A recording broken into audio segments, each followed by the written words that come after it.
Maligayang pagbabalik sa Good Morning Boss. Alam niyo ba mga boss, pinangaralan ang ICBPM sa ICT Awards. Ito at maraming pag-iba sa special feature.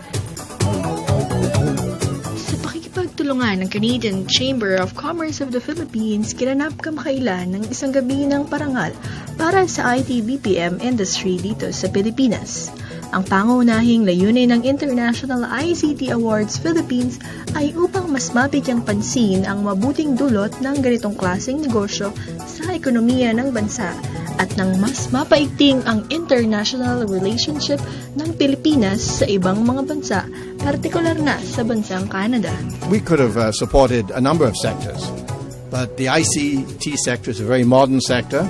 It's obviously one that's growing, not declining. It's not a sunset sector. It's a sunrise sector, and therefore we thought this would be the best one with the longest term future. We intend to continue supporting it.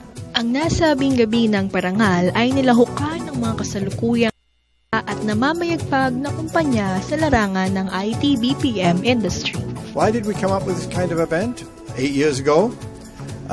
Basically, the mandate of the Canadian Chamber of Commerce of the Philippines is obviously to promote Canada-Philippines business. Strong economic growth, good environment to business is good for Canada-Philippines business. So we decided we would support the ICT sector because it was a dynamic sector, it's a leading sector, it's a modern sector, and we thought that if we would support an award ceremony like this, we could support the growth of the industry and also the concept of excellence in the industry.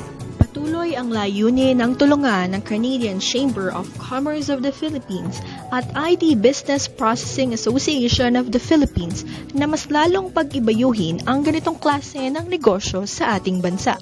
We celebrated Canada Day here on July the 1st, but with a trade fair. And that trade fair, we're going to do it again this year because it's being asked by those people who were there last year to do it again. So that trade fair, we are showing Canadian companies who are doing business here, also the Philippine companies who are doing business in Canada.